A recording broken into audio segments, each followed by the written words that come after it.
Hey shooters, Patrick Kelley here with Team Rhino Arms. Today we've got a drill for you called Was That Fast? And the idea behind the drill is to help you to improve your skill set. And I'm going to do that by trying to give you an idea how I approach this drill so you can go home with your buddies on your own range, shoot this thing, and let us know how you do. And if what I'm letting you know, working with you here helps you to improve your game. So, 15 yards downrange, I have 6 paper targets. Each one of those paper targets happens to be 3 Gun Nation targets, and they have an 8-inch scoring circle. And that is all that you're going to be shooting at. Any shots outside the 8-inch scoring circle don't count. So we're going to shoot that drill right now. I'll give you a few salient points before we begin, and I'll do a little follow-up at the targets to let you know the rest of the tricks of the trade. So initially, when engaging any array of targets, especially when you're starting from low ready or high ready, is that you want that first shot to be as fast as possible, but mostly you want it to be very accurate. And there's a couple ways to do that. One, get the first shot off really quickly, is to have an excellent natural point of aim. And there's a couple of ways to do that. First, start with the gun fully engaged on the target. In other words, cheek properly rested on the stock and the gun lined up on the target. Your feet where they're going to be when you begin. Not, I'll get it figured out like this and then move into position. So find your starting position, which I prefer to have a little bias. I'm not 90 degrees to target like I'm shooting high power rifle. I'm quartering the target. Basically 45 degrees, my toes are 45 degrees to the plane of the target. And it gives me a little more mass behind the gun. And I put more energy into my front foot, so my front leg is bent, biased forward. And I'm shifting my weight slightly forward to counteract the recoil of the gun. You're shooting a slug, a little more aggressive. You're shooting your 308, a little more aggressive. The 223, especially this rifle, is balanced beautifully. It doesn't take quite as an aggressive stance, but it's something I've gotten so used to for so many years of shooting that I like to be very aggressive in my stance. So again, I'm kind of pushing off Mother Earth with my right foot, up and then down into my left foot, and I'm very aggressive on approaching the targets. So I have a good cheek weld. I'm engaged on the first target. I will just depress my muzzle and then snap the rifle on the buzzer up to the first target. So that's the first part of the drill you want to work on. Again, this is a drill. This is not a match. This is things you can work on. So I'm hoping my first shot is somewhere in, I'd like it to be in the 6s, but I'm a little cold. We'll see how it works out. And if I can get a 7, low 8, I'll take it. But somewhere in the 6s is a good thing to shoot for. Notice the pun, shoot for.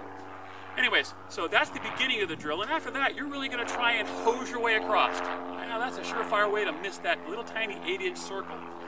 The trick there is to actually truly watch your reticle settle, or stall is a better term, near the center of every one of those 8-inch circles. Break a shot, follow your reticle and recoil, have it come back to wherever that natural resting place is, and if your rifle is properly balanced, adjustable gas, lightweight bolt carrier group, or whatever combination you have, if you have it balanced right, the rifle tends to want to go back to wherever it was before.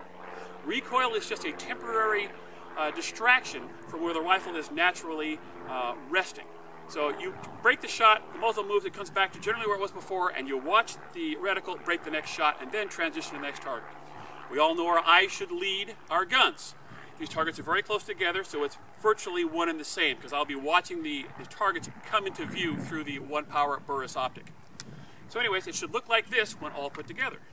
Charge my Rhino rifle, verify my timer is working,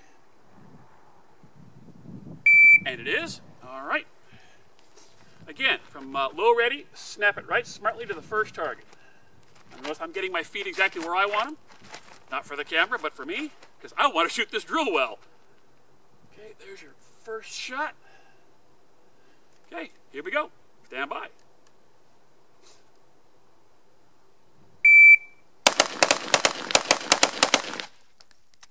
If I had to guess, I've got a couple of low shots. I definitely saw the reticle sitting down a little low. And since I'm at 15 yards, the parallax, in other words, the view of the scope and the view of the barrel haven't quite merged. That's about 25 yards for the 0 I have, so it's shooting a little low, and I don't think I compensated for it. But we'll take a look. We've got a 271 total, and I was slow on the first shot. I thought I might be. It was an 8.3. That could definitely be improved, probably 1500s with a little bit of practice. But that's what this drill is for, to practice and improve. So let's go downrange, and we'll talk over a few other points about how to approach this drill and how you can get better and beat me. Why am I doing this drill? To have you guys beat me. Because I want everyone to shoot as well as they can, because the better you shoot, the more fun you have. Let's go downrange. All right, shooters.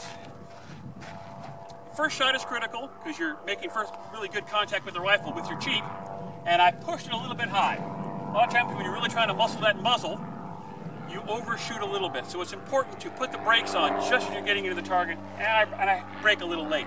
So I got a pair on each one of them, it looks like. Yep. That's a really close pair. I hope that was that fast split, but I don't think so. That fast split wasn't intentional. I'm just riding the reset, and I'm so close to breaking the shot that it broke when it was there. Pair that was very low, edger hit, and another pretty wide spread. I know I could do the drill better with some more practice, but I kind of want to give you guys an idea relatively close. There's some other tape on there. I should have to drill a couple of times, and they're not always in the center. A couple things that I wanted to work on, and you would want to work on too, is that first shot. Try to get that into somewhere in the 6s. So really concentrate on a good stance and bringing the muzzle up to the target. At the very last moment, just put the brakes on. As it meets your cheek, break the first shot. And after that, it's really important to watch the reticle. Watch the front sight, shotgun or pistol. That's the steering end. That's the feedback loop. That's what's telling you what's happening downrange. Don't get lulled into just looking at the targets and strafing, because 2 hits anywhere, you can get away with it. But this drill is accuracy that's tempered by speed. And you really need to be in the sights all the time to have good hits. So give us your feedback. Let us know what you think of the drill. Team Rhino Arms bringing you Was That Fast? Not bad. Check it out, guys. We'll talk to you all later. Thanks a lot.